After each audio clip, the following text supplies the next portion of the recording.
আচ্ছা, আপনারা বলুন তো, ধর্ষণকারীদের কি সাজা হওয়া উচিত? সাজা হওয়া উচিত না উচিত না? ধর্ষণ, ধর্ষণ, রেপ, বলৎকার, এই তিনটে শব্দ শোনার পর না মানুষের লোম লোম খাড়া হয়ে যায়। ধর্ষণ, রেপ এবং বলৎকার, এই তিনটে শব্দ শোনার পর যে কোনো মানুষই ক্ষেপে যায়। যেই পরিবারের মেয়েটার সঙ্গে ধর্ষণ হয়, সেই পরিবারের লোক যারা ধর্ষণ করে তাদেরকে মেরে ফেলার খাপ। ধর্ষণ যারা করে তারা কিছু কি আগে পিছনে ভাবে না? না ভাবে। এবং যে ব্যক্তিগুলো ধর্ষণ করে ওই মেয়েগুলোকে, তাহলে তাদের জীবনগুলো কি হয় এবং তাদের সাথে কি হয়? যখন পাড়া প্রতিবেশী, যখন আশপাশের লোক, গ্রাম হোক শহর হোক, যখন জেনে যায়, তখন তাদের সঙ্গে কীরকম সময় যায়? এই ব্যক্তিগুলো কি ভাবে? এরা ভাবে না কোনো দিন। খালি এরা এইটাই ভাবে ওই সিচুয়েশনে যে আমাকে আমার যৌবন ক্ষমতাটাকে, আমার যৌবন যে সেক্সটা আছে সেটাকে খালি আমায় কমাতে হবে। যৌবনের যে একটা গরম যে একটা ক্ষমতা আছে সেইটাকে আমায় এই নিরীহ মানুষ, নিরীহ মেয়েটার উপরে আমাদেরকে দেখাতে হবে। তাই তখন ব্রেনের মধ্যে, মাথার মধ্যে খালি এই কেমিক্যালটাই কিন্তু চলে।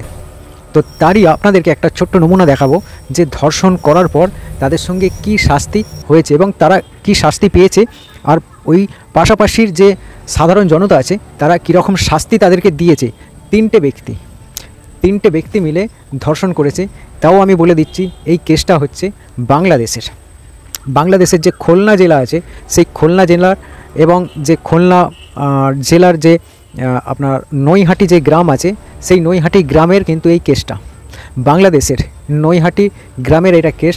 এবং সেইখানকারের পাশাপাশি যে সাধারণ জনতা আছে তারা কিন্তু ধরে পুলিশে দেয়নি এবং তাদেরকে ধরে সেই রকমভাবেই সাজা দিয়েছে।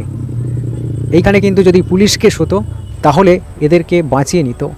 এবং আপনাদেরকে আমি যে ভিডিওটা দেখাবো সেই ভিডিওই কিন্তু আমার মনে হয় না এই সাজাটা এদের জন্য কপি। তো এদেরকে এর থেকেও, যদি এরা ধর্ষণ করেছে বলি তাই আজকে এদেরকে এরকম সাজা দিয়েছে, তো এদেরকে এর থেকেও কড়া আইনতভাবে সাজা দেওয়া উচিত এবং উচিত ছিল সাজা দেওয়া।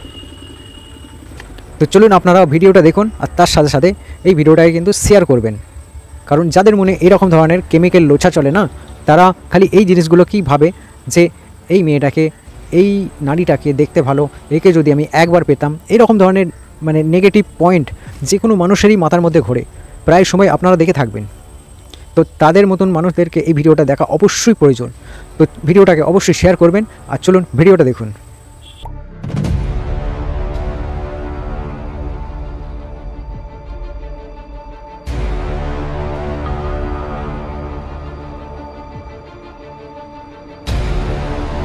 ধর্ষণকারীদের খুবই ভয়ঙ্কর সাজা হয় এই ইন্ডিয়ার, বাংলাদেশ, পাকিস্তান বাদে যেসব সৌদি কান্ট্রিগুলো আছে, সেই সৌদি কান্ট্রিগুলোতে কিন্তু ভয়ঙ্কর সাজা হয়। ঠিক আছে, আজারবাইজান এবং তার সাথে সাথে কুয়েত, সৌদি, দুবাই, তুর্কি, হ্যাঁ, এইসব যে দেশগুলো আছে না, এদের ওইখানে প্রচণ্ড পরিমাণে ভয়ঙ্কর সাজা হয় ধর্ষণ কেসে। তো আজকে যে বাংলাদেশে এই কেসটা ঘটে গেছে, এরা যে সাজাটা দিয়েছে না, এই সাজাটা এদের জন্য কম। হয়তো এইটা যদি এইখানে না হয়, যদি পাকিস্তানের হতো হয়তো, তাহলে এরা ছাড়া পেয়ে যেত। এবং এই কেসটা এরকম ধরনের ঘটিয়েছে এই তিনটে ব্যক্তিকে কিন্তু সারা জীবনের জন্য জেল, এবং তার সাথে সাথে কিছু লাখ টাকা হয়তো ফাইন মারবে। ফাইন মারার সাথে সাথে যেই পরিবারের মহিলাটার সঙ্গে ধর্ষণ হয়েছে তাদের পরিবারকে হয়তো ওই টাকাটা অনুদান দেবে সরকার থেকে। কিন্তু এটা যদি বাংলাদেশের বাইরে হতো তো হয়তো ওদের খুব ভয়ঙ্কর আগে সাজা হতো, তারপর এনাদেরকে ফাঁসি দিয়ে দিত। হ্যাঁ, এইটাই হতো। এই যে ধর্ষণকারী, আমি ওয়েস্ট বেঙ্গল কলকাতার কথা বলছি, কলকাতার যে আরজি মেডিকেল কলেজে যে ধর্ষণটা হয়েছিল, ধর্ষণকারীদের ধরে নিয়ে গেছে, ওনাদের সাজা হবে, ওরা এখনও জেলে আছে, কিন্তু ওদের সাজাটা খুবই দ্রুত তাড়াতাড়ি কিন্তু দেখবেন মুকুব হয়ে যাবে এবং তারা ফের তৃণমূল কংগ্রেস এসে জয়েন নিয়ে নেবে। কেন? তৃণমূল কংগ্রেসের ওরা সদস্য, তৃণমূল কংগ্রেসকে জাগিয়ে রাখে, তৃণমূল কংগ্রেসের ভরসা, তৃণমূল কংগ্রেসের ওরা হচ্ছে তাজ। কেন তাজ বললাম এটা কিন্তু বুঝে নিতে হবে। ওরা না থাকলে কিন্তু যে এলাকাগুলোতে তৃণমূল শাসক আছে সেই তৃণমূল শাসক কিন্তু মজবুত হয়ে উঠতে পারবে না। তাই তৃণমূল সরকারের ওরা হচ্ছে তাজ। তো এরা যে ধর্ষণ করেছিল 2-3টে ছেলে মিলে আরজি মেডিকেল কলেজে, তো ওই ব্যক্তিগুলোকে ধরে নিয়ে গেছে আজ প্রায় 2 বছরের কাছাকাছি হতে চললো। তো এইবার ওদের সাজা আশা করব মুক্ত হয়ে যাওয়ার কথা। এটা হলো আমাদের ওয়েস্ট বেঙ্গল, ভারতের ওয়েস্ট বেঙ্গলের কথা বলছি আমি। এইবার চলে যাচ্ছি আমি বাংলাদেশেতে। তো বাংলাদেশের যে ব্যাপারটা ঘটেছে, বাংলাদেশের এই 3টে ব্যক্তির কোন জায়গাতে দড়ি বেঁধে ইঁট ঝুলিয়ে দিয়েছে বলুন তো? ওই জায়গাটা যেটাকে বাংলা ভাষায় বিচি বলা হয়, তো সেই জায়গাটাতে কিন্তু ইঁট বেঁধে এবং লিঙ্গতে ইঁট দড়ি বেঁধে ঝুলিয়ে দিয়েছে। এটা কতক্ষণ থাকবে? 1 দিন, 2 দিন, 3 দিন, 10 দিন?